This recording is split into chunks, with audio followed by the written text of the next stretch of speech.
to be recording this. And there's the information that we're recording this, so you all know. If you do not want to be on our YouTube channel, on the Elisabeth Kübler-Ross Foundation's YouTube channel, you're welcome to turn off your video.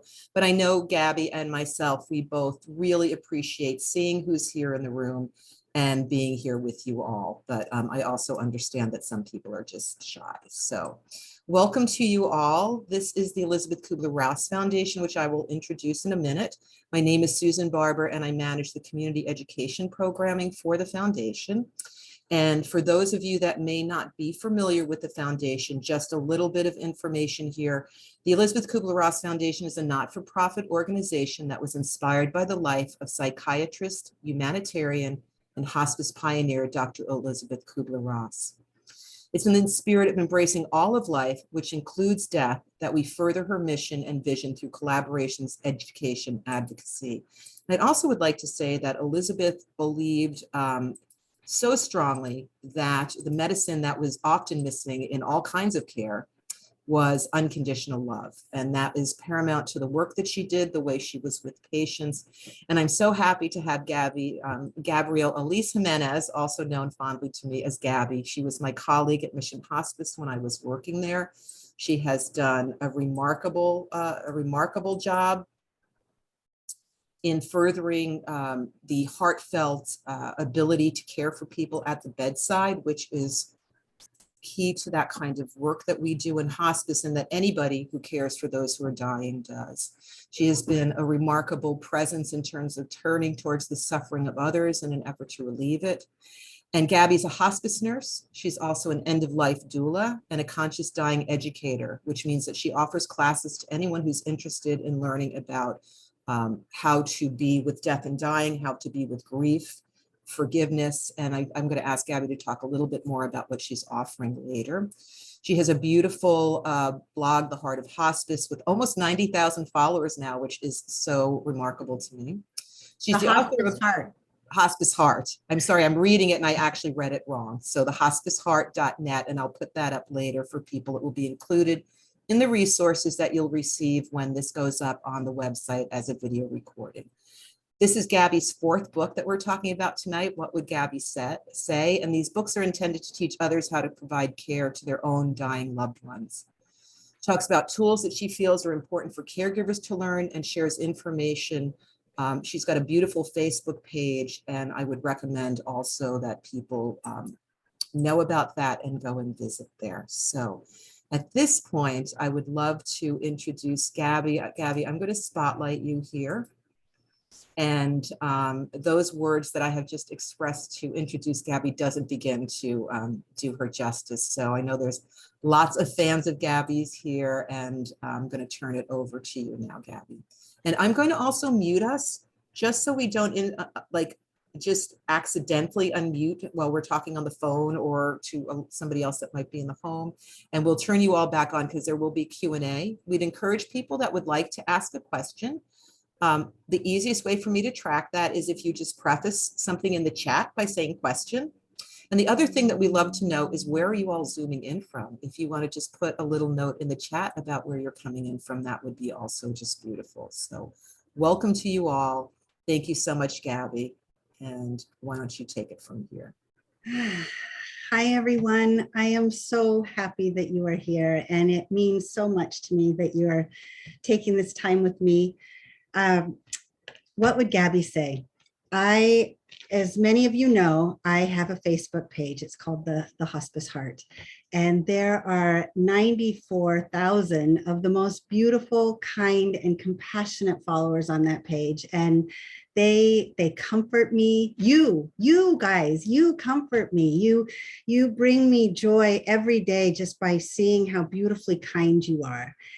And, you know, we do a lot of talking on that page. We interact well, and I love the way people come together to support one another. That's really important to me as well. And I try to cover a lot of different topics. My goal and purpose of that page itself was to create a safe space to talk about death and dying, and to talk about grief and loss and everything in between, and to remind people that talking about it won't make it happen sooner. And so I I really want people to be more comfortable with it. So I thought if I created a space and I just started talking about it, maybe people would join me. And I was right. I receive a lot of emails from many of the hospice heart people, the community. And I received one, and it was one of the first ones I received. And it said, it was in the subject line, it said, "What would Gabby say?" And the question was great. And it's one that I get asked all the time. So that prompted the questions and answers that I started posting on the page. And then after I would post many of these, I got lots of questions about, where can we find the other questions and how can we get that information? So I decided to put together a book of most of the questions that I have received. And I have dedicated it to the hospice heart community. So I'm going to read you quickly the dedication. This book is dedicated to the beautiful and compassionate hospice heart community. I have watched you offer comfort and support to complete strangers. I have seen your fear and your vulnerabilities, and I have witnessed your deep desire to provide care to someone who is dying. I thank you for sharing your questions and your curiosities with me, and for always being open to education, change, doing this work better, and being willing to inspire a culture that wants to help improve the way human beings are cared for when they die. I appreciate you all so much. And this book is for you and because of you. And I started this book by piling in all of the different questions that I receive most. And I have, since this book has been published, I have continued that going on. And maybe I'll do another one, who knows. But for now, what I'm trying to do is hand over tools because, well, we're all going to die. And we all deserve to be cared for well. But if you work in this field, you have the tools, you have the awareness, you know enough to help support someone who is dying and someone who is grieving. But if you don't know. And that can be scary. And there's so many curiosities and uncertainties relative to end of life. And I want to hand over as much information as I can so that you guys, when you're out there with someone, whether it's your work or a personal family member or friend, that you can feel comfortable and confident at the bedside. So I'm going to start by reading a couple of my questions and answers. And I think I will start with transitioning versus actively dying, which is a really good one because I personally don't use transitioning, and I'll explain it in my blog, but I think people need to know what that means, especially if you're on hospice. In hospice, they're going to use those two words quite often. So I'm going to read you this. Dear Gabby, I am a hospice nurse, and I really have a hard time with understanding the difference between transitioning and actively dying, and what the time frame is in between. Can you explain this to me in a way that would help me to explain it to family members? Dear ... I have a hard time with this as well, and I have found that I tend not to use these words like transitioning, except for in my charting or when updating the hospice team. Families are already struggling with so much, so I try to just say it like it is. Their body is shutting down rather quickly, and at this time, it could be very soon that they will begin the actively dying process. Transitioning does not have a simple time frame to follow. It could be so many things and look so many ways. Sometimes the window between transitioning and actively dying is so small, it is hard to determine one from the other. When someone is starting to withdraw, they are eating less and sleeping more. That indicates to me that they are transitioning. I explain to the families that this is when the body has truly succumbed to the disease and is preparing itself to die. I see the actively dying stage as when their breathing changes, when their skin color temperature changes, when they become less responsive, and when they sleep until they die. All of this could happen, and none of it could happen. The only predictable thing about how someone dies is that they will die. Timeframes cannot be predicted, and symptoms cannot be predicted. That is why you will oftentimes hear us say hours to days when suggesting how much time someone has. I always try to have them prepare for sooner rather than later. So I looked up what transitioning means relative to hospice. Transitioning is a very specific term in hospice care. It refers to the final stages of a person's life. It is recognized by trained hospice personnel by the changes in a patient's body that signal that the patient is likely approaching death within a few hours to days. Well, now that's exactly how I define actively dying. So there lies the confusion I have. When someone has a terminal illness and starts hospice, it means that they have a limited time left. I see the whole dying process as a transition. So when decline happens, when their normal way of living begins to fade, they are transitioning.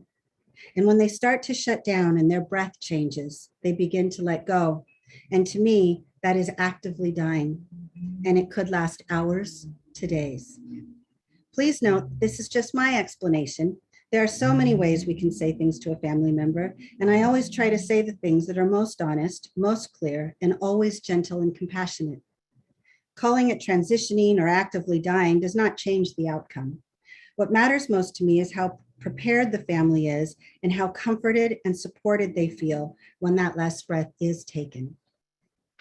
This book is filled with questions much like that, the ones that people want to know, have some clarity. When we come to your home, when you've taken hospice on and we've come to your home, we say words like transitioning or actively dying, or we say things like PRN. What does PRN mean? I try never to say that. It's as needed. If you're going to take some medication, you can have it scheduled or as needed.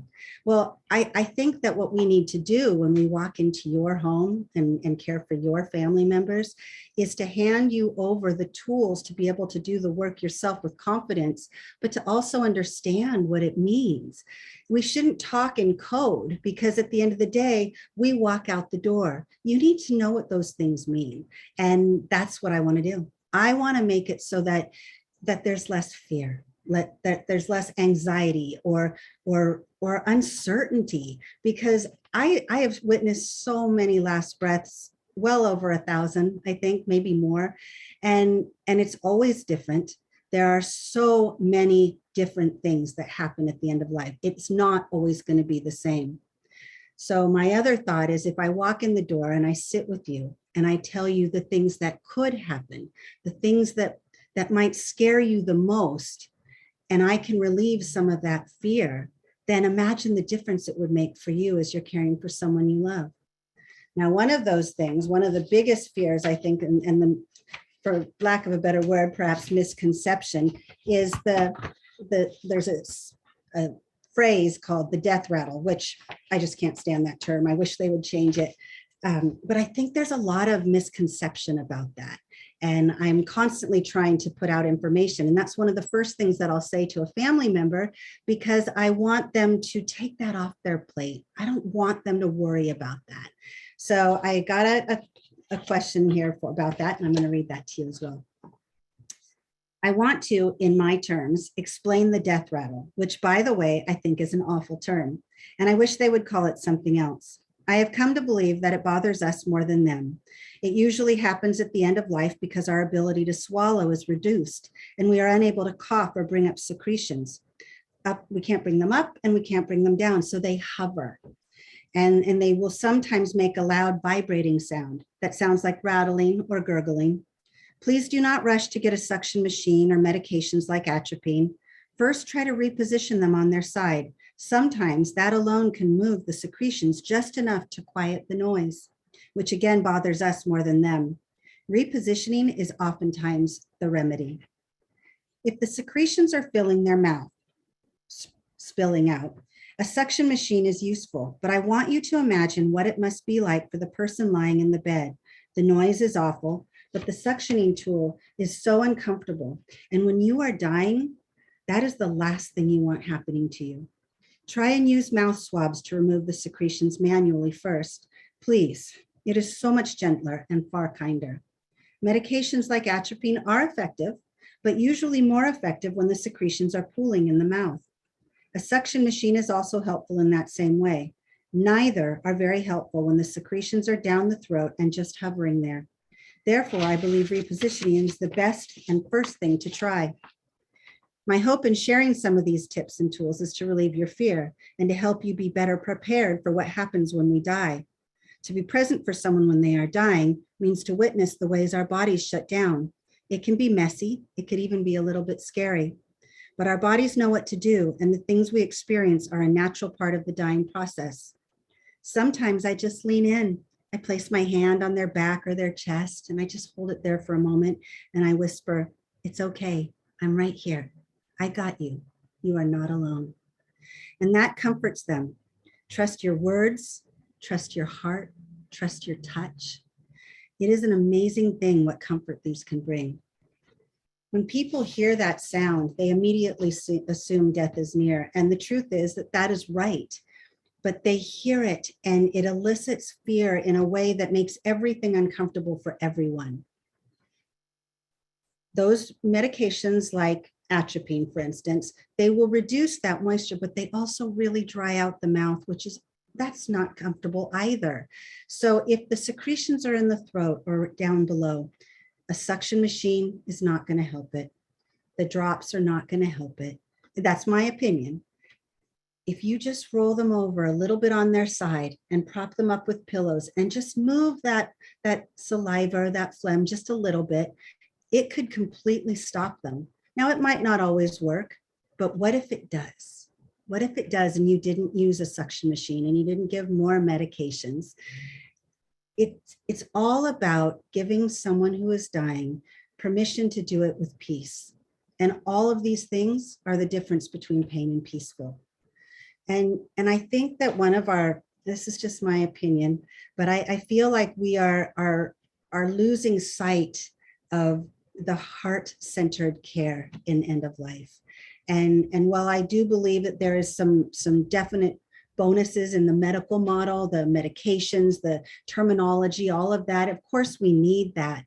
But I want to kind of nudge us over a little bit more towards the heart-centered care, the touch, the stimuli that comes from your words and your touch, the reminder that they are not alone. All of that can sometimes be better than any medication. Now, I do believe that medication is important. I also believe that we should have it on hand at all times.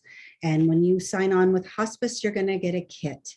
That kit is called Comfort Kit or System Relief Kit, and it usually has very similar medications. Different states do different medications, but they all pretty much tap into the same things. And there's a reason for that. We do that so when you call after hours or you talk to a nurse on the phone, they know what you have on hand and they can help you to use them. And that's great. And we are here for you for that in that regard. But you need to understand them enough so that you don't have fear. If we explain it to you, if we take our time and tell you about these medications in such a way that you do not hold it in your heart for the rest of your life, that you ended someone's life because you gave those medications, then that would be my goal. I want to hand over the information.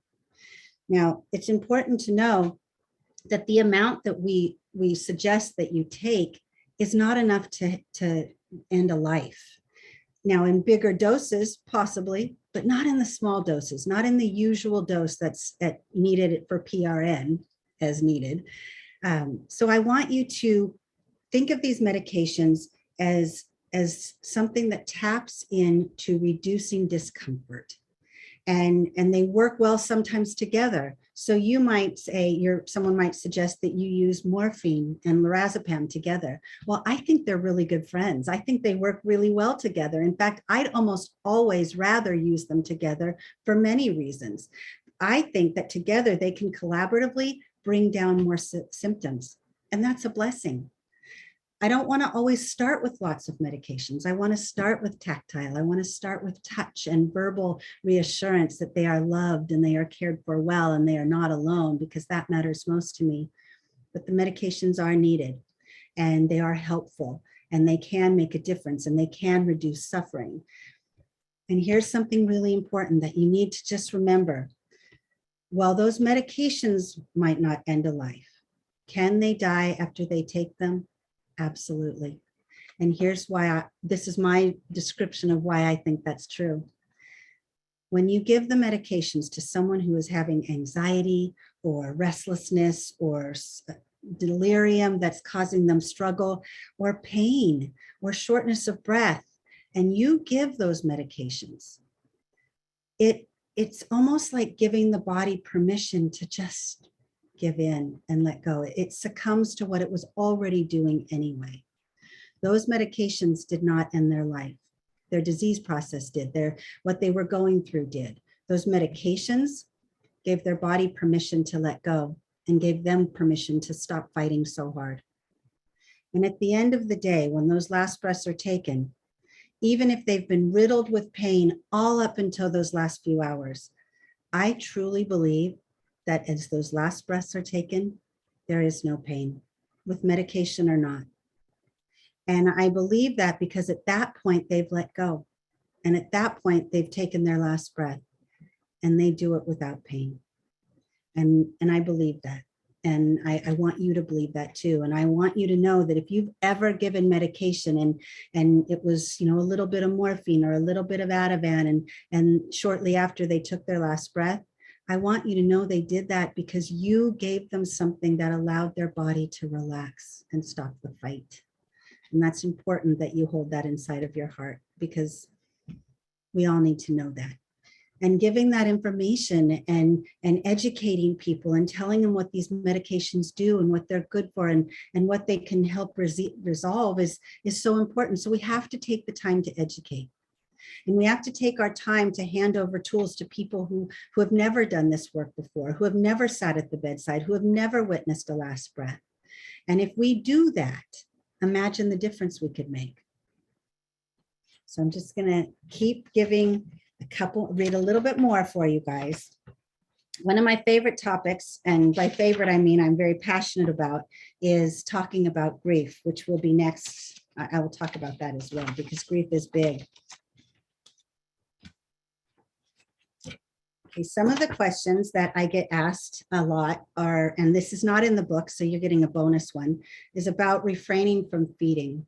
I just had a patient today, and she's day 3 of actively dying. She's nonverbal. She's kind of succumbed to her dying process, but on her terms and gracefully.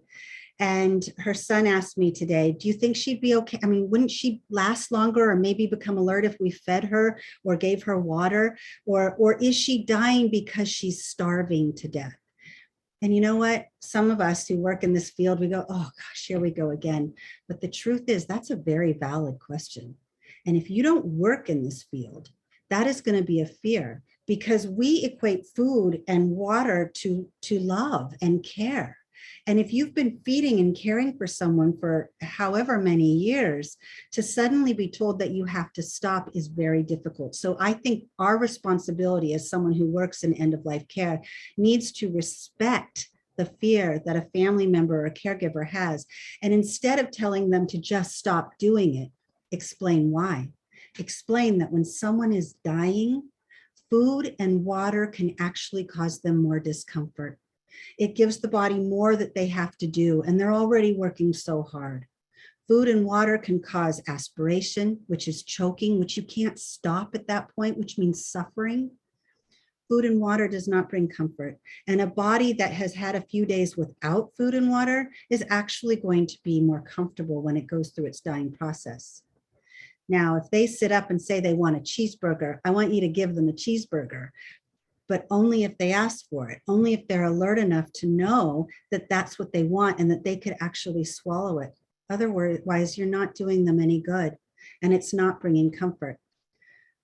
But the other side of this is that when you remove that from the caregiver's responsibilities, and by caregiver, I mean anyone who is at the bedside of someone who is dying, you've taken away a responsibility, a task, something that they feel good about doing. So what I like to do is hand over other tools, give them other things they can do that could provide comfort, so that they don't feel like they suddenly can't do that anymore. Respect their role. They are loving this person and caring for this person, and they want to do something for them. So give them some tools. That's what I like to do. So I'm going to read this blog. I might repeat some of what I already said, but this is a question about refraining from feeding. Dear Gabby, my mom and dad have been together 70 years, and she has been preparing his meals for him for 70 years. Feeding him is her way of showing him how much she loves him, much like eating her meals is his way of saying he knows. But he is not doing well. His time is limited and his struggles with eating. Sometimes he refuses and she doesn't like it and gets mad at him. She almost forces him to eat. What can I say to get her to stop? Dear ... This is a very common issue and a struggle for families, for caregivers, and for anyone who has always counted on food to provide comfort and sustain life. Stopping eating feels like you are giving up. It feels like you are making someone else suffer, as though you are failing them somehow if you cannot feed them or talk them into eating. I understand this is not a technical description, but this is how I try to explain it to families and caregivers. In general, as we get older, our throats tend to close a bit, making swallowing difficult. As our bodies start to shut down and decline, and if we're nearing the end of our life, not being able to swallow elicits fear. If you cannot bring food up or down, if it sits there unable to move, you feel like you are choking. Sometimes it feels like you are drowning. Aspirating on food or water is scary, and it is a horrible thing to experience. No one should ever have to go through that. When someone refuses food or water, respect that. Sometimes it's only temporary. Perhaps they just aren't hungry or thirsty at that time, or they no longer have a desire for food, or they are fearful. You are not hurting them by not feeding them, especially at the end of their life. In fact, if someone is transitioning to actively dying, food and water can make it even more uncomfortable for the body to shut down. Feeding them in this instance is hurting them. And I put in big parentheses here, when someone is dying, trust me when I tell you that they are not starving if they do not eat. And that's really important to know. They are not starving, and most times they are not dehydrated. So don't worry so much about that. If they are not near the end of their life, but they struggle with swallowing, talk to your doctor or nurse and ask them about changing their diet to softer foods or pureed or using thickener for the liquids. The first sign I always look for is coughing after drinking water or when using a straw. Straws tend to bring up more liquid than they can tolerate. Taking a longer time in between bites and making the bites smaller also helps. And then I wrote to this person, with regard to your mom, she has been providing food for your dad for a very long time. This is a difficult pattern to change. Be sensitive and mindful of that and find a different approach. Gently let her know the difficulty he might be having and help her to come up with a plan that would work for him and for her, and allow this to be her choice. If it is her choice to change things, making it easier for him, it is easier for her to accept than to suddenly be told she must change a pattern she has done for 70 years. Food is love. Help her to find another way to show him love that is safer for him. And that's super important relative to feeding and how you can reduce some of their struggle. A straw is the first thing I tell people to stop using. Straws are designed to pull up a lot of liquid. The whole thing fills up when you suck on it, right? Well, then it shoots into someone's mouth. And if they are struggling with swallowing, or if they can't hold it, and they'll either pocket it for a moment or they will try to swallow it and it stops. Sometimes people forget to swallow mid-swallow and it just stops there, and that causes fear. So what I always tell people to do, if they're drinking water and they cough, wait a moment and just see. Usually water is your first sign. The coughing after water, that's when you know they're kind of struggling a little bit. Stop the straw. Give them smaller amounts in the cup, see if they can tolerate it, because it's really important to allow someone their respect of the independence and dignity. So don't take it all away from them. They're not a bad child. They are a human being who is getting older and declining, and things change. And our role as people that love and support and care for them is to give them baby steps to changing their patterns, helping them to adjust to the changes, not by punishing them and suddenly taking away all the things that they love. Just do it differently. Give smaller bites, take away the straw. And when someone's dying and they can't use the straw anymore, the water, or the glass or spoon, it's just not working anymore, their mouths are so dry. So what I do, and you have to be careful, is I use one of the medication syringes, the little 1 ml ones, and I fill it just a quarter of a bit, because sometimes if you push it too hard, it shoots everything in. And I just put 1 or 2 drops on the tongue, and I just let it sit there for a moment. The dry mouth is uncomfortable. a little drop of water. It's like Christmas if you celebrate Christmas. It is such a good feeling. And that is better than food and water. That is better than so many other things. So think of the things that you can do that can bring them comfort, that can, maybe adjust to their decline and however slow or fast that is, but to make it possible for them to go through this process with a little more peace and a little gently and with some more compassion, because they deserve that. All human beings deserve that. So I'm going to keep reading. Let's see what time it is. All right, we have a little more time to keep reading. So I'm going to read you one. I'm a hospice nurse, but I'm also an end-of-life doula. And right now, you might be hearing a lot about doulas, thankfully. Doulas are not a part of the hospice team. Some hospices have doulas as volunteers. And in my opinion, hospice volunteers are doulas. But doulas, they're wonderful. And I'm not just saying that because I am one. I'm saying it because what they bring to the family collectively is it's beautiful. So I'm going to read something about that. This is a long one, so forgive me. Dear Gabby, I have watched you speak a few times and I have read all your blogs. I know you are a death doula, and I think that might be something I would want to do. But I think it would also be good for my brother, who will be going on hospice soon. I honestly don't even know what they do or what one is or how to become one. Can you help me with this? Dear ... When I first decided to go back to school to become a nurse, it was with the intention of working in hospice. I had no doubt in my mind that this was what I wanted to do. As a hospice nurse, I provide care to someone who is dying. Over the years, I have learned so much from so many people, each offering little nuggets that have molded me into the nurse that I am today. But as a hospice nurse, I have protocols to follow that limit the time I can spend with patients and does not allow for me to check on the families after someone dies, which I struggle with. When I first heard about the doulas, I was in awe of their ability to be so incredibly present for someone who is dying, and envious that they could start with them at diagnosis, walk alongside them on their journey, be there for their death, and support those who said goodbye for as long as needed. I wanted to take what I had already done. I wanted to take what I was already doing to a deeper and more intimate level. It is important to note that a doula is non-medical. Whether you are clinically trained or not, I am a nurse, but as a doula, I cannot act as a nurse. There are boundaries and lines that I must be mindful of and respectful of.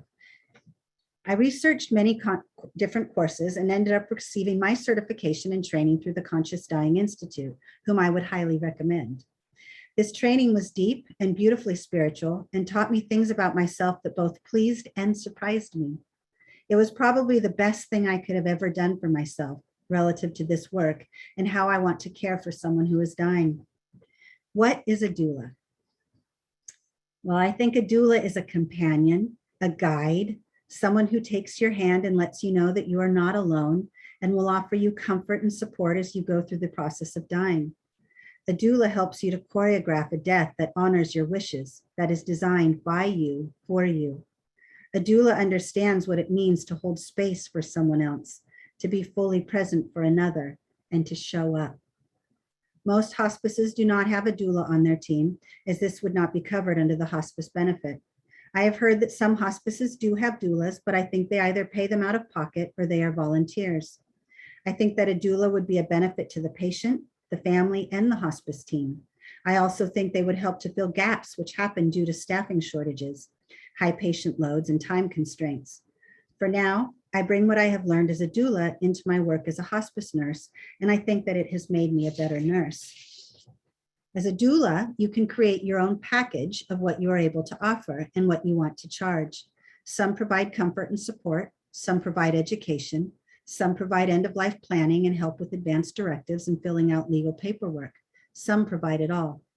I focus mainly on education, handing over tools, preparing a patient and family, and I also really enjoy planning beautiful and unique end-of-life ceremonies and celebrations of life. I include many rituals and ceremonies in my work, helping people to find peace, to let go of weight they've been carrying, to find beautiful ways to say goodbye, and to soften the grief journey if possible. If you do not have any experience in end-of-life care, and if you have never sat at the bedside of someone who is dying, my advice would be that you take the hospice volunteer training and do that work. Their teaching is incredible, and in my opinion, hospice volunteers are doulas without the certificate. One day I hope to see doulas as a member of the hospice team because I truly believe it would benefit everyone. And if that is not possible, then at the very least, have each member of the team trained to be doulas. And I put a little parentheses here. I know that social workers refer caregivers to families. Perhaps they could also refer doulas. Let's start there. If they cannot be a part of the team, what if they could offer the family a little more support? Someone that could work with the team and be there for the patient and family. There are many ways this could work and benefit everyone involved. I advise you to research several doula programs to find the ones that speak to you. While a weekend course can offer you a certificate, it doesn't necessarily make you a doula. The in-depth training from the longer courses is beneficial. So is having bedside experience. To be a doula and to truly be able to do this work takes time set with intention. Don't rush through this. Take your time, do the work, gain experience. It is all about trust, and that needs to be earned.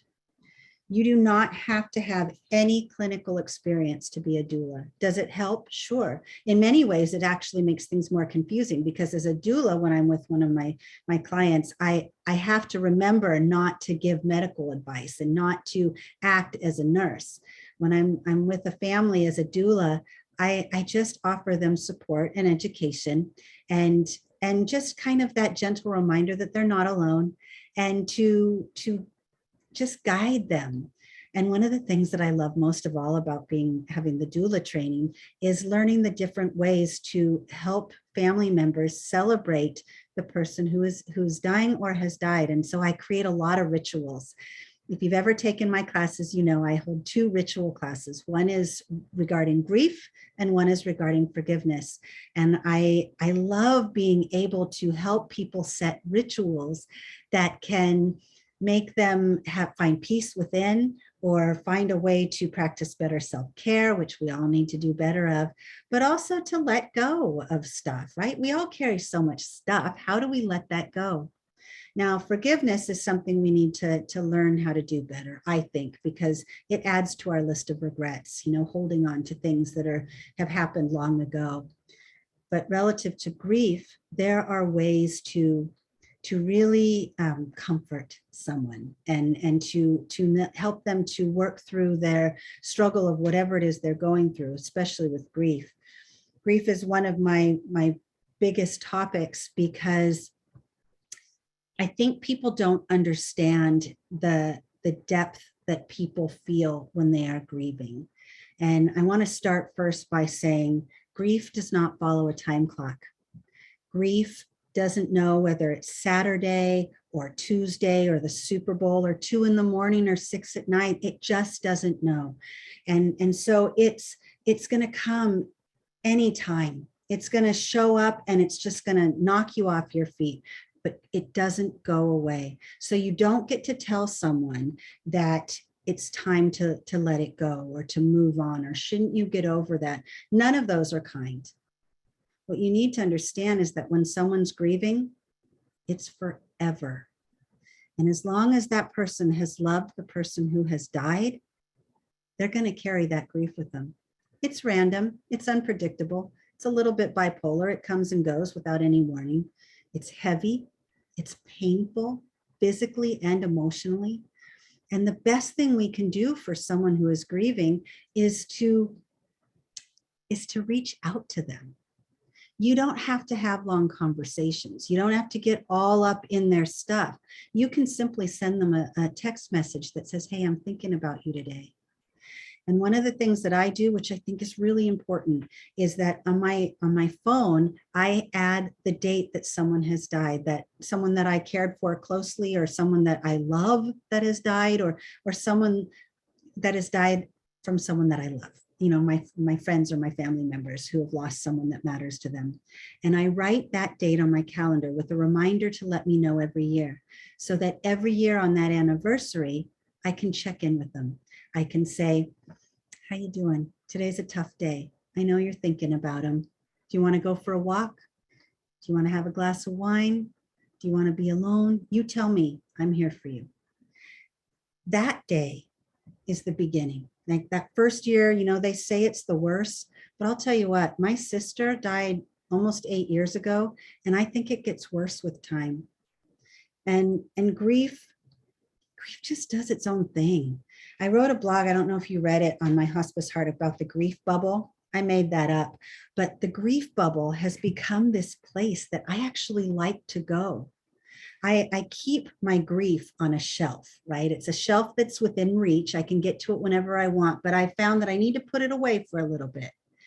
But sometimes I bring it down and I kind of, hunker in and sit with it for a moment, and I cry. Of course I cry, but I want to be with it. I want to sit with it, because that grief bubble is the place where I can go to remember, to think about them, to feel. And it's my safe place, because sometimes when you're grieving, people don't want to hear about it, and that hurts. And that makes us feel like we can't talk about it. And that's not nice. We should be able to talk about it. I'm sorry. I just lost my brother, and today is exactly 4 months. And I'll tell you what, it's only been 4 months, and gosh, it's so hard. And I sat in my grief bubble a little bit today, and it was helpful. And I'm going to keep going back to it. And you guys have permission to go to your grief bubble anytime you want. Don't let anyone ever tell you that you have to stop feeling what you feel. But on that same tone, I want you to try harder, if you can, to reach out, to let people know that you need help, because you shouldn't go through it alone. It might not be the people you love the most. It might not be the people you are closest to. They might not be the ones to offer you the help you need. And that's okay, because we do this differently. We are unique. We're not going to always be there the way that you want us to be. So you either have to tell us how you need us to be there, or you have to reach out to someone else. Now, most hospices, even if your loved one was not on service, most hospices will offer free grief support to the communities. Reach out to them. Ask them if they have a grief group, or if there's a social worker or a bereavement counselor that can talk to, because there are people and there are hotlines. There are, 500 pages on Facebook that talk about grief. Talk about it. Say their name. Bring them up in conversation. And if you know someone who has lost someone, ask them to talk about them.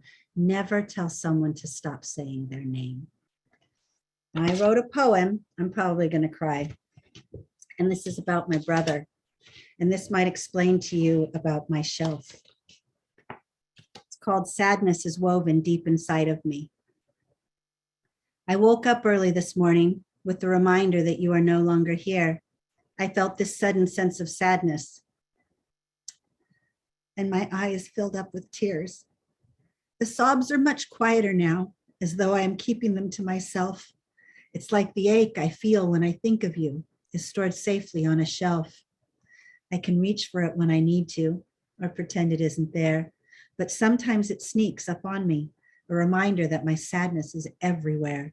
It's in the songs that I hear playing. It's in the shows that I see. It's everything and everywhere. It's woven deep inside of me. Sadness stays forever. It is never going to leave. Sometimes I am okay with it, but other times I cannot breathe. As I lay in bed and cried today, I whispered out your name. I told you that I missed you, that life will never be the same. The sadness will never leave me, nor will the love I have for you. I'll take it off the shelf again. It's what I need to do. I have to work through this, all the feelings and my pain. Tears are falling from my eyes like a stormy winter rain. But that for me is healing. It brings comfort from the start. In many ways, each time I cry, it's as though you are visiting from my heart. As I wipe away my tears and I take care of myself, I'll say goodbye again for now and put you back upon my shelf. When it comes to death and dying and grief and loss and life and love, These are not conversations that we should pick and choose when we talk about them. We shouldn't be afraid to talk about them, whether it is our fears and insecurities or our joys that we feel. We should talk about this so much that it changes society, right? We talk about it so much that you end up having conversations with your family members and they know you get to hear how they want to be cared for. So weeks, months, years down the road, you can honor their wishes. Talk about it. Talk about it with the people you love, with the people you work with, your friends, your lovers, whoever. Talk about it. And get more comfortable with it. It is not going to happen faster because you talked about it any more that it's going to slow down if you don't. Death is inevitable. And sometimes it's unpredictable, like with my brother. He was medevaced to a hospital. He was in the ICU for 18 days. We had no idea what he wanted or how he wanted to be cared for. I had absolutely no idea how to honor his wishes. I'm the wishes honoring queen. I want to honor everyone's wishes, but I had nothing. I had to kind of wing it. One day, I played music for him. I played music that I knew he listened to when he was younger, soul music. It was his favorite, I think, at the time. I guessed. I played what I thought he wanted to hear. And there was one day, shortly before he died, where he woke up and they took him off the ventilator. And I had talked to him every day that I was there. I talked to him about things that I was sorry about, things that I hoped we could change if he got better and made it out of there. I said all the things that I wanted him to hear because I believe that he hears it, that they hear it. When he woke up that day, I asked him if he heard what I said to him. And he said yes. And he said, I'm sorry too. I asked him if he heard what music he played, what music I played for him. And he said yes. And I said, it was 70s soul. Did you like that? And he gave me a thumbs up. That tells me two things. Well, really one thing. They hear you. They hear you when they are non-responsive and lying in that bed. Tell them everything. Tell them thank you. Tell them what you'll miss about them, that the gifts that they gave to you and by being in your life, the lessons, the memories. Tell them thank you, I love you, and goodbye. Now, before you do that though, before you are at the bedside of someone you love, say it anyway. Say it way before. Say it every single day. Say it often and always. Let people know all the time how you feel. Let them know what you need and what you want. Let them know your favorite song so they play it for you. Let them know that you want socks on your feet so your feet aren't cold. Let them know that you don't want lights shining into their eyes. Let them know that you want to be read to or sung to, or you want Jeopardy on at 3 o'clock even though you can't see it. Tell the people you love what you want so they can honor your wishes. And if you're sitting at the bedside, tell them everything because they can hear you. So I think I'll stop for a minute. Susan, are there any questions or anything you want to say or ask or add? There's so much. It's such a rich, the book is so rich, and the things you're talking about from eating to meds. I'm thinking about a friend of mine that was my best friend, and he was a caterer, so food was super important to him. And this was in the 80s and the early 90s when he was dying of AIDS. And there came a time where he couldn't eat anymore, or he could eat intermittently. And his partner made some breakfast one morning, and Bob just couldn't eat it. The guy was so upset. He was so mad at him that he left him alone the whole entire day. I got there, I called in the afternoon because I knew something wasn't right. And the food was sitting there. He was in tears, just crying. He said, I really tried. You know how much I love. We met in an Overeaters, and we would joke about this. We met in Overeaters Anonymous, and here we are. He can't even eat a bite of food. So the irony was not lost on him. But I think that's such an important piece to this, because we do equate food with love in so many cultures and so many instances. And for somebody whose body can't process the food anymore, it becomes almost torturous. So I'm so grateful that you talked about that. And the drinking. I was caring for a friend of mine who her life got really reduced. She was in bed for many years. She had bone cancer. And one of her greatest loves is every morning a person would come in. She was a nurse. She'd get off of her night shift and come for a visit. And she would bring a latte. And Joanna loved that so much. And there came a time where she could not use the straw. She couldn't use the glass, and she couldn't really sit up in bed. Her bone cancer was quite painful at that point. And she had so much medical stuff in her room that we found, I was like, look at this, it's a 200cc syringe. Let's put that latte, we put that latte right in that syringe, it fit perfectly. And then she could just do it herself. She could use it herself and have the latte when she wanted it. And it was great because it like divided up, the foam was on top. She's like, look at this, my little latte is in the syringe. And I have to say, like, that was just such a beautiful moment because it gave her her own autonomy. We could just put that thing down in the cup and let her pick it up whenever she wanted it. Nobody had to help her with that. She could still use the syringe on her own.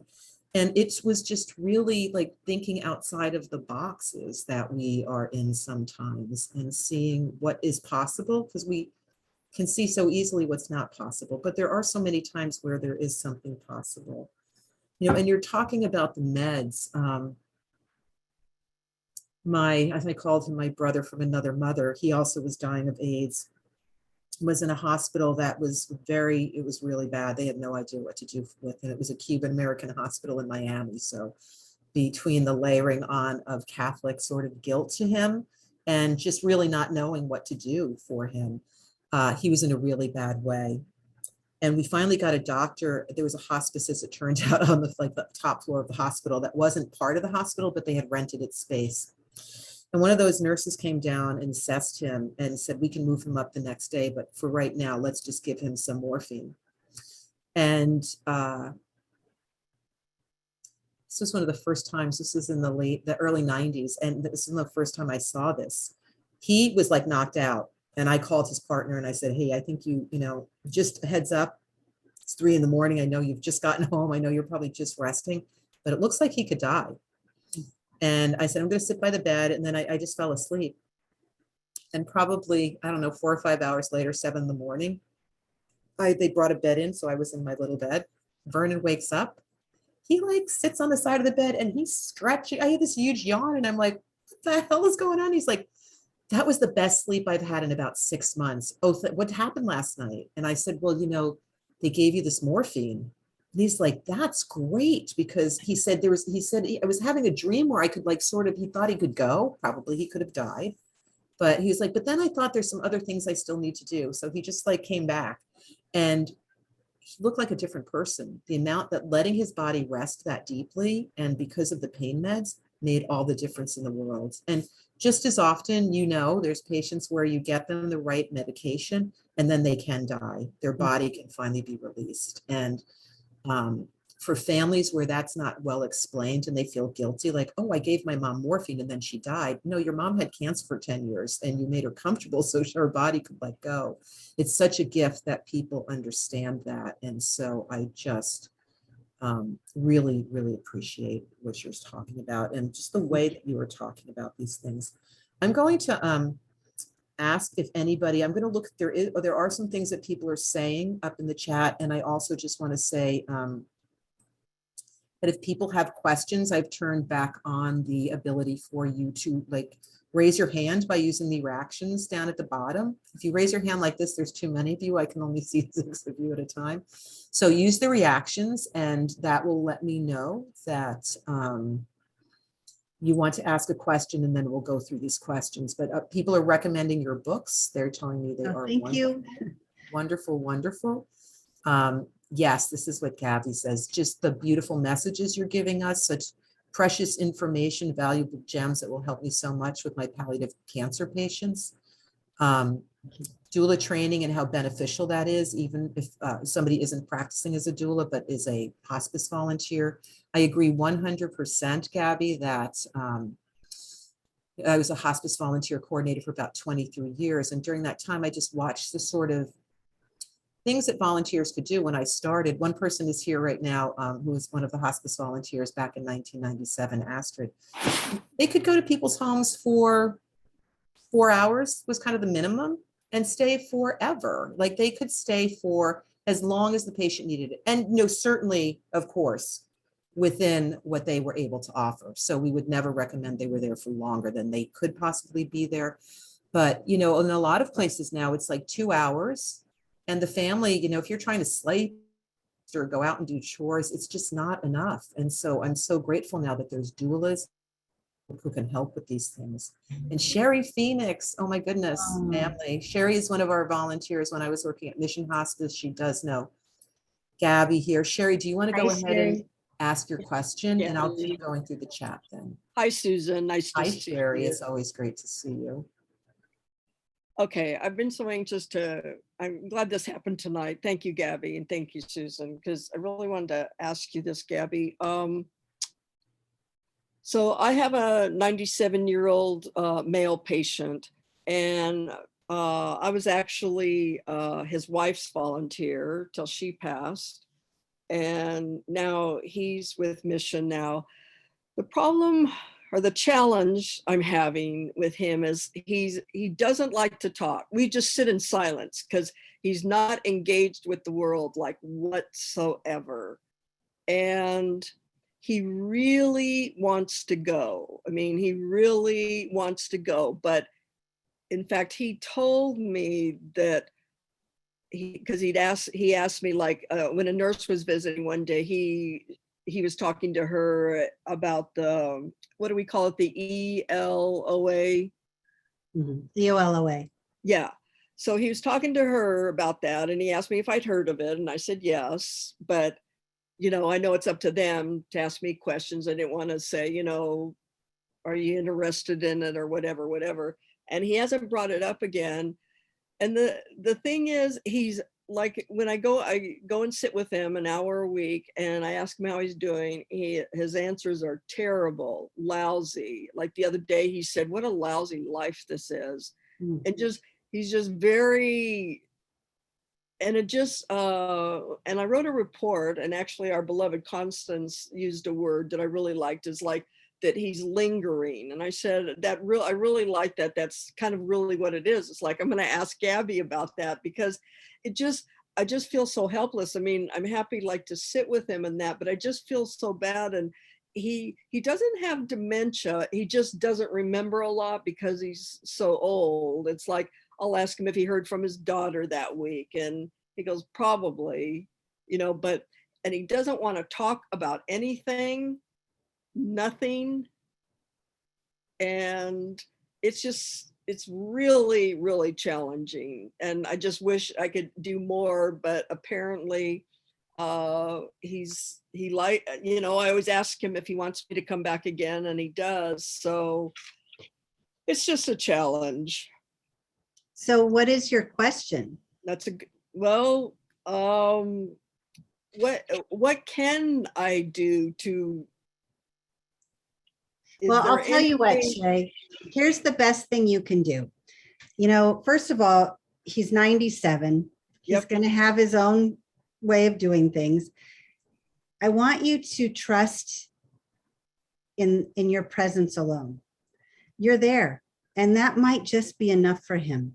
Sometimes I think we have to do stuff. We have to play music. We have to read from something. We have to do or say things, but sometimes we don't.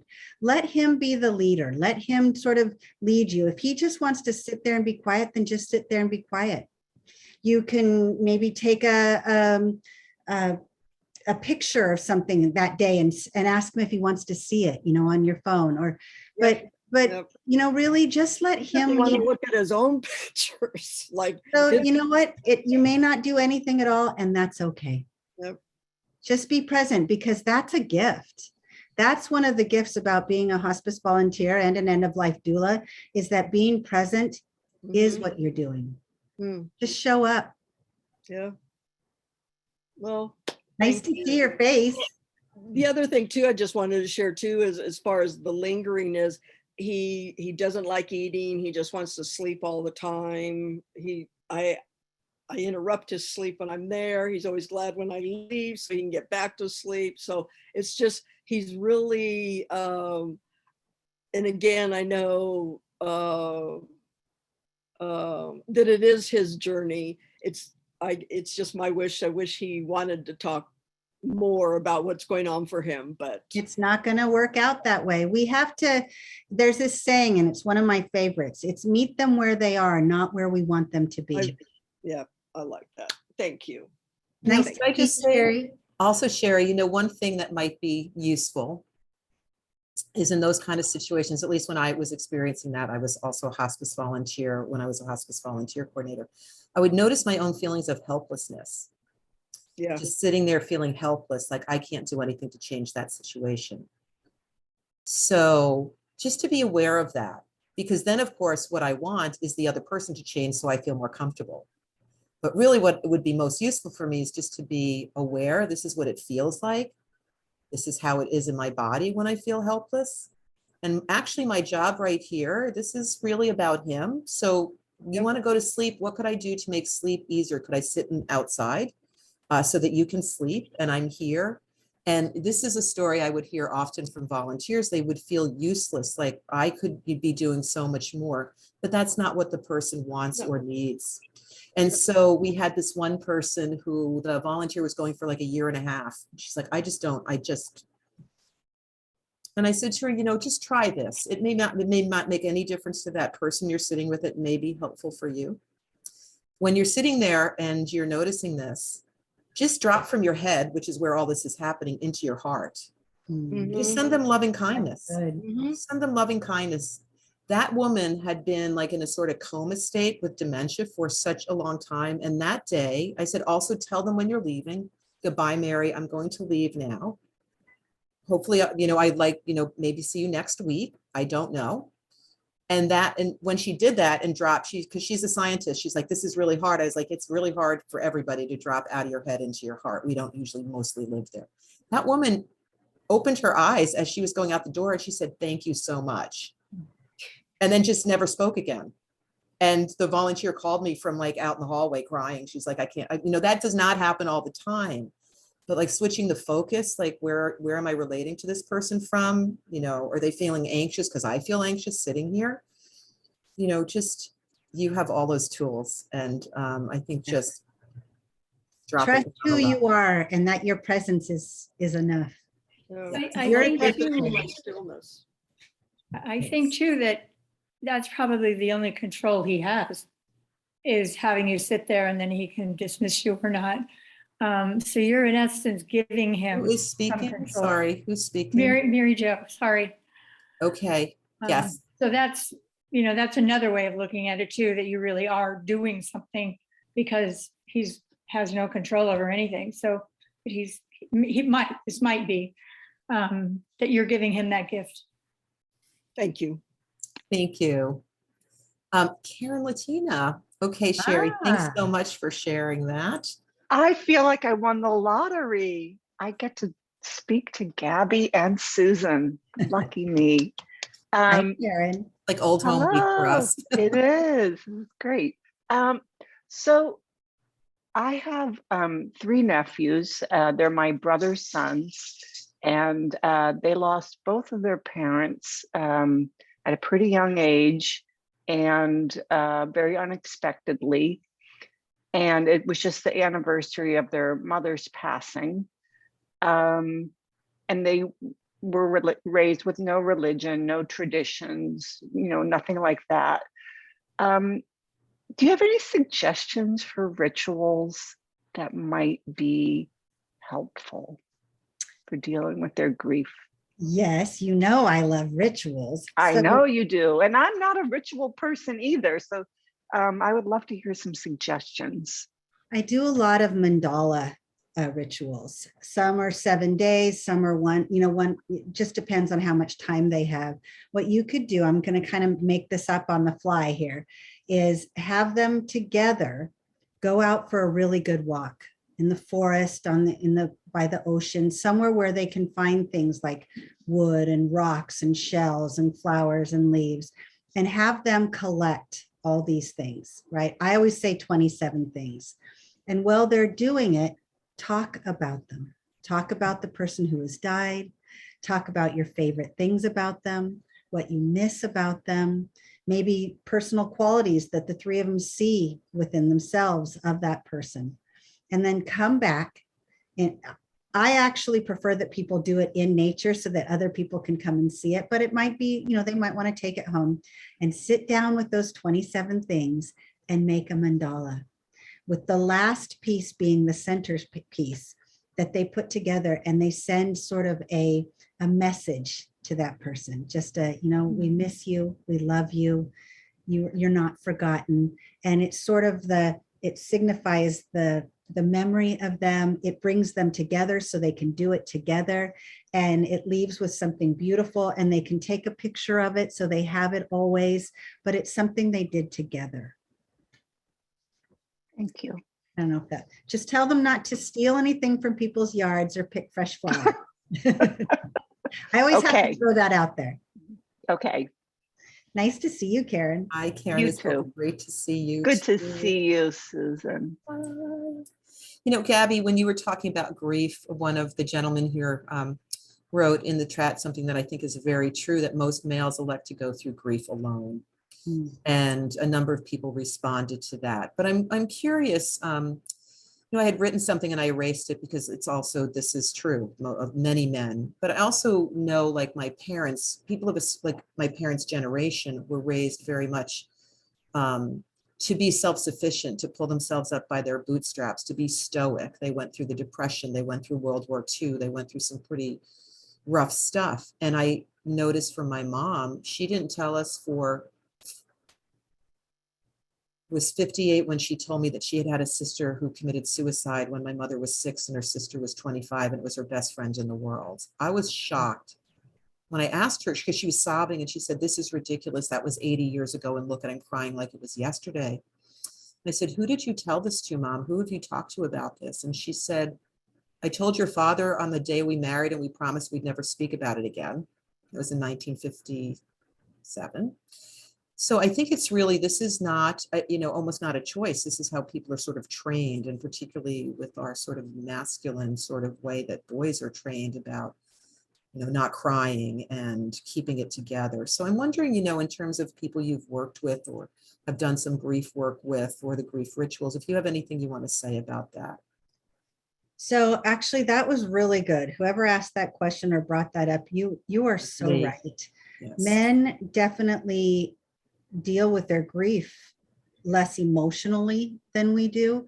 I think it hovers inside, and they have moments, but most of the men that I have come across that have let go or had said goodbye to their wife or partner, most of them did most of their emotional reaction during the dying process, because they were anticipating this, and the thought of that was so difficult for them. Now, I know that this is not the same thing, but I help look after this 93-year-old who I just love. And I think of him as family. He tells me I'm not, but whatever. His cat just had to be put to sleep. Now, his wife died 4 years ago now. I was there when she died, and he was sad.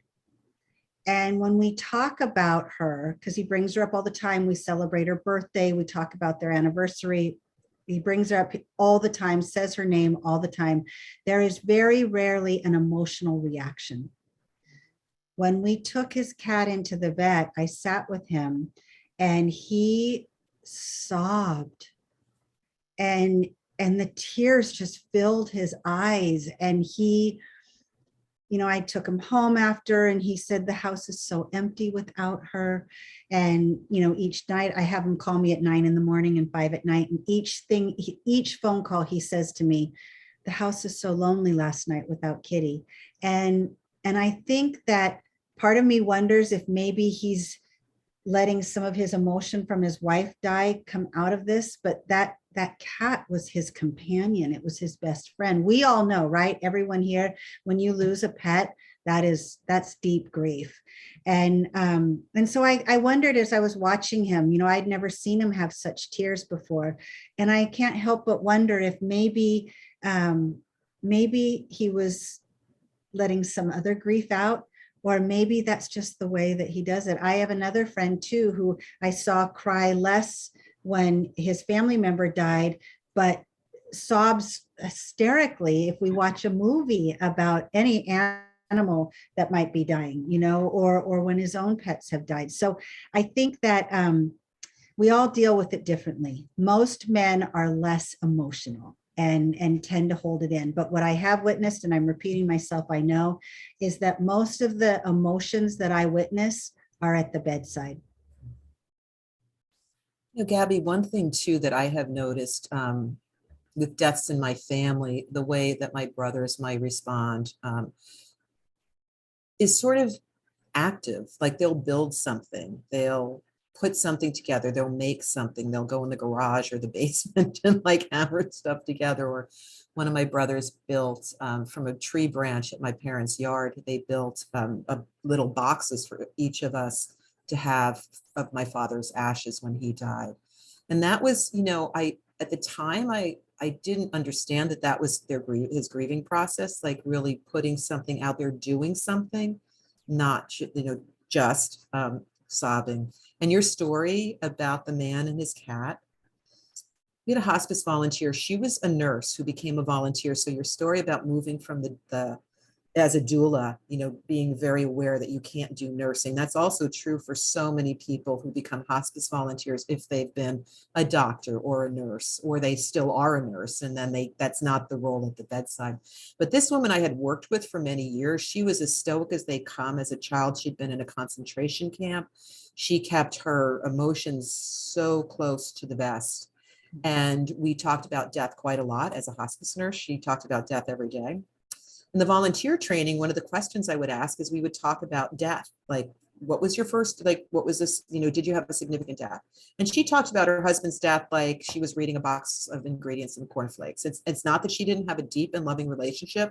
The emotional wasn't there. And then we talked about the most recent death, and one of her beloved dogs had died like 3 months earlier, and she bawled like I was sitting at the end of the table like, I've known you for 7 years. I've never seen you shed a tear for any human being, but the connection to her animals, just the unconditional love that she had received and given to those dogs. It's really beautiful. I think it's just beautiful if that's an outlet to let some of that emotion out.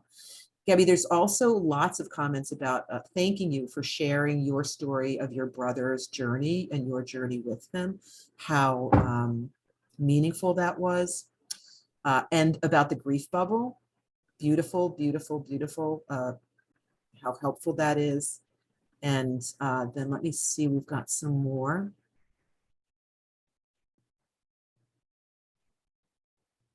Oh.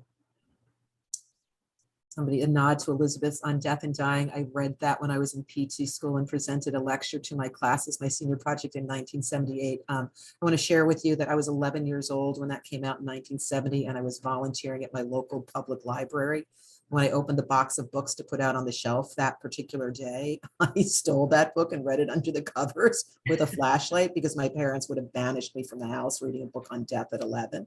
And then I just, for the next 20 years, pretended that never happened until my friends started dying of AIDS. And I was like, oh, what about that book? That might be useful. So let's see, memory boxes and how helpful they are. That's beautiful. You still have the book. And I do see your hand up, Reba. I'm going to come right back to you. The way some people are acknowledging loved ones. Okay, so here's a question. I'm going to come back to Jennifer's question. Reba, I'm going to drop you down here. I hope I'm pronouncing your name correctly. And why don't you go ahead and ask your question? You're muted now. Thank you so much, Susan, and thank you, Gabby, for sharing with us tonight. I am a new hospice social worker, and I'm working in the community, but also in the inpatient setting. We have a program at UCSF that cares for patients who are at the general inpatient level of hospice. And I'm wondering if you have any thoughts about how to bring ritual into the hospital setting, which can be so clinical and cold, but we are caring for people who die here in the hospital, and would love to hear any thoughts you have about just how to bring that sense of celebration and just a different kind of ritual here. I have the perfect ritual for you. Now, are family members there to say goodbye? Yes, a lot of our support is with families. Okay, so I'm not, since we don't have a lot of time, I'm not going to tell you how this one came about. So I'm just going to kind of start with the ritual. Keep a bag of embroidery thread in your office. And whether it's one family member or 6, give them each a strand and cut it in half. Have them take turns with, let's say it's their mother, and tie half of the string around the left wrist, tying 4 knots. With each knot, have them send off a wish, something with gratitude, a prayer, a peaceful journey, a thank you, whatever it is, 4 special things from that person to their mother. Have each one of them take a turn. And when they're all done, have them gather together and help each other tie the other thread, the matching thread, on the same left wrist of themselves, and have each one of them tie a knot with a prayer for healing. This is, you're going to be okay. We're going to be here with you. And they each tie the knots together like that. That way, the mother who passes has the ribbons on, or the strings on her arm, and those who are grieving will as well. And if you tied them pretty good, they last at least a month, sometimes longer. And it's this connection. It allows them to touch it and feel it, because tactile is so important, and to be able to have that connection. And then when it comes off, it sometimes can resemble a sense of peace and acceptance, because you've taken a good 30 days to really just work through it. But they know that they sent someone they love off with a beautiful wish or prayer, and it allows them to have a private moment with them. Thank you so much. You're welcome. Thank you for asking. Yes, it's a beautiful question. There's also a nurse that developed something called the pause for staff that are working in, and I don't know if you're familiar with that. It's on the internet. It's pretty available. And it came out of, I believe, because she had a death in her family and just realized, oh, wow, if I'm just mechanically going through these deaths with people, I'm not, that's not how I wanted that to happen with my family member. And I certainly don't want to do this with other family members. So check out the pause and see if that might be a useful thing. So Gabby, let's see. I'm going to keep going through the questions, and I do see Shira is also there. Let's see these questions here. We have somebody asking if you could say something about the End of Life Option Act, or medical aid in dying, as it's called across the country. I do want to say that our next community conversation, which will be on June 7th, is with Dan Diaz, whose beautiful wife was Brittany Maynard, who many people saw on the cover of Time magazine, People magazine, when she was a 30-year-old dying and had to move out of California and to Oregon in order to use the End of Life Option Act. So there'll be more information coming to all of you about that. So I'm going to drop Shira down here, and then I'm going to go through the questions that are still in. You want me to talk quickly about EOLOA really fast? Please. So I actually did a panel discussion with Dan Diaz. Yes. And I am, as you know, a big advocate for this. I do talk about it a lot. If you go to my blog, there are a couple things on there about it. But I will tell you just kind of the short version is that it has been in California. It has been legal for 15 years. There is, I think there are 11 states now that currently accept it. It is not something, you just can't go and take a bunch of medication and it ends. I mean, there is a process. You need 2 doctors' letters. When it was first originated, there was a 2-week span between letters. We just recently in California got that reduced to 48 hours. The medications that are used is a very large dose. It's an overdose. And the medications are taken preferably with the doctor and nurse present. And these medications, there's a lot of controversy because a lot of people, there might be people that don't support it. There are many religions that don't support it. But at the end of the day, when someone is suffering and for however long they're going to suffer until they take that last breath, which could be a very long time. With doctors' approval, they can receive a letter that allows them to opt to take these medications. I have witnessed about 50 now, probably, and I just find it as a very compassionate choice to allow someone to make the decision to end their suffering. And it is quite peaceful, you know, that each one happens differently. So, you know, you can't expect to predict the same outcome. Some people will die in less than 10 minutes. Some will be 16 hours. So you don't know, you know, that's not predictable, but they are continually evolving this act to make it a little bit more, well, not necessarily easier, but less stressful for people. And it is a beautiful thing when someone can make that choice, but it's also a very brave decision and a difficult one to make. And my wish is that whether you support it or not, that if someone you love is choosing to do that, that you simply just be present for them, because that's what they need most of all. Thank you, Gabby. I'm going to bring Shira down here. Shira, let me do this. And why don't you go ahead and you're unmuted. Go ahead. Okay. First of all, Gabby, I want to thank you for the beautiful things that you've said. I've really enjoyed listening to you. Susan, thank you for adding on too. I'm very fortunate. I was one of the main staff of Elisabeth. I traveled with her with the LVTs. And of the staff people, I was the one that worked in pediatrics and created children and teen workshops for children, both the dying child and the siblings and the cousins, etc. There's a thing that was brought up, and I want to talk about the two children.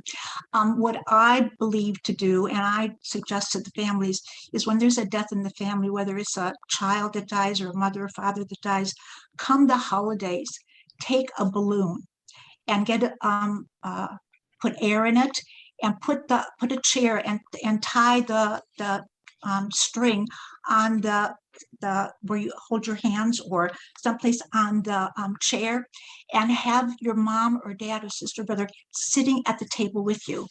So they may not be there physically, but their presence is there, their spirit is there. I also suggest the fact about it's when it's the birthday, you know, the birthday for your mom and their mom and dad, for their anniversary, is however they want to hold it, but let them include them. So mom and dad is there, or they're acknowledging the mom and dad by having the balloons there. And then it may suddenly come about talking. You know, I remember when mom and dad were here, and we had dinner here, and we had, you know, Thanksgiving here, we had this. So it was a way of talking about it.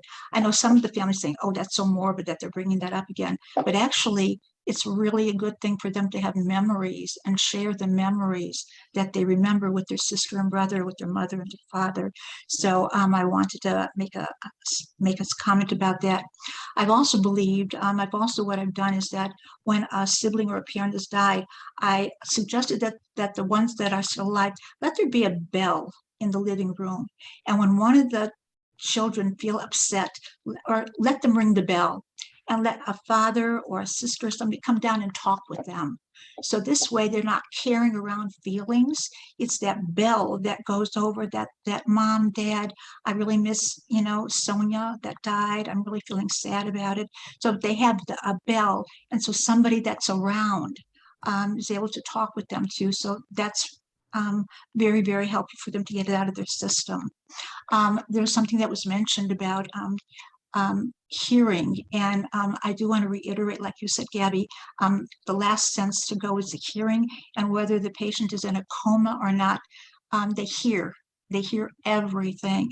So it's great to, like you say, sing a song, talk about memories that you had together, tell a story. Is there a book that they love, you know, to do that. And in terms about men, my experience with men, that men do grieve differently than women. A lot of times they hold it within themselves. Many times they'll call a friend, a male friend. Sometimes they'll go bowling and people go, oh my God, he's bowling. Can you believe he's bowling and his wife died? Well, they have a different way of working things through. So as females, we need to understand it's just a different sort of process, a different kind of energy that goes with that. So just a couple things I just wanted to add to everything that you spoke about. I really enjoyed both of you. Susan, I'm going to be moving to Arizona pretty soon. So I'll be in Tucson. So I'm thinking about writing a book about working with the child. And my gift and my being so grateful to having worked with Elisabeth, and because I was with her for 12 years, again, as one of her staff people. So I'll be seeing you pretty soon. I'm going to jump over to, Scottsdale, Phoenix, and meet with you guys and talk with all of you. But thank you, Gabby. I've really enjoyed listening to you. I've Thank you enjoyed very everybody much. listening too. You're Thank you. welcome, Shira. Thank you so much for that work you did with Elisabeth. And I am in California, but Ken and the foundation is still there. Gotcha. There's a couple of questions about, one is something about anticipatory grief. A woman was just sharing that she found herself when her husband's dog died, her husband had died previously, she felt so much grief around that. And then there's another question about being interested in hearing how others help the family with coping with the impending, so also around sort of at the anticipation of the death, maybe legacy projects, writing, journaling, like what kinds of things can people do as somebody is dying that might be useful.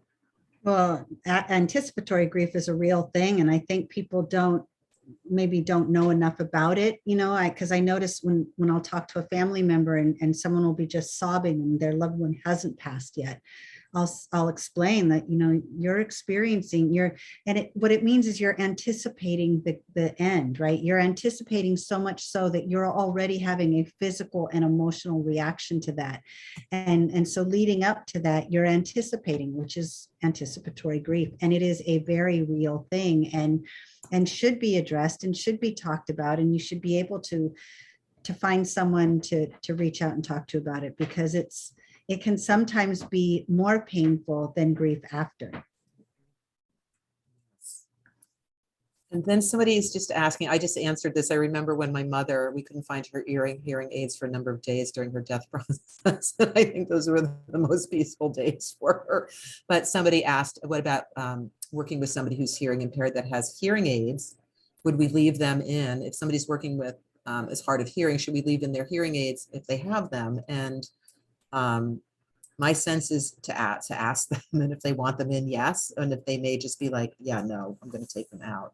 My mother That would be my controlled who she had to speak to by not having her hearing aids in. And it was like one little control thing that she had.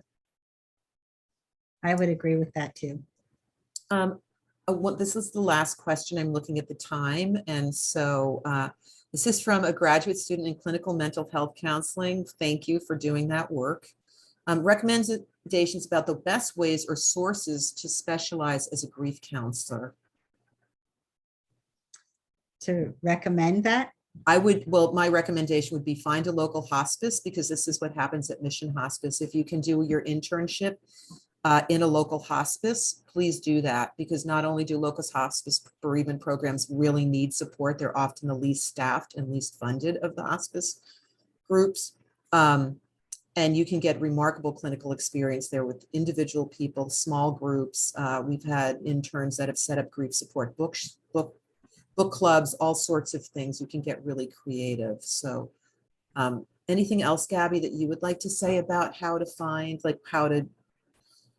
recommendations about the best ways to become specialized as a grief counselor? I don't know, because I don't know enough about it. I would say I would follow your lead and do exactly what you said. Reach out to hospice social workers and ask them for suggestions and for input and resources, how to do that work. Yes. Let's see. Lots of thank yous coming in. I just want to make sure that we're respecting people's time. I know we have people like Pam who are here from the East Coast, and it's like the middle of the night there almost. We have people here from Europe. So Gabby, as always, thank you so very much for sharing your wisdom and your heart as one of the hospice families, the wife who was bereaved. came on the wrong day to Mission Hospice, and she said to me, "Oh, you train the volunteers. That's really great." She said, "I have to tell you, it was so good that, you guys really knew what to do for my husband with medication and keeping him comfortable. But what I want to say is thank you for loving him.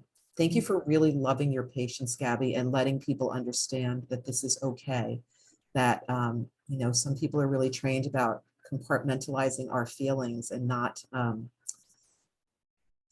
boundaries. And I think what's so beautiful about hearing you talk and your work is that you're fully engaged with your heart and your mind and your body and your spirit in this work. So thank you so much. You will be receiving information to those of you in attendance tonight about the upcoming events with Dan Diaz. At the end of June, we have an author who's just published a book called The Day I Die. She's sociologist from Brandeis, a PhD person who has kind of studied the way we die in America, but particularly around the issue of medical aid in dying. And so she's going to be talking about her work and about the experiences she had with people, working with people during that. So I can stay on for a little bit, Gabby. I don't know if you can. I'm going to officially end this meeting, and thank you all on behalf of the Elisabeth Kübler-Ross Foundation for joining us. Thank you, everyone. And I'm going to turn off the recording. You'll hear that. And then for anybody that wants to stay, you could stay for a moment. Thank you so much, Gabby.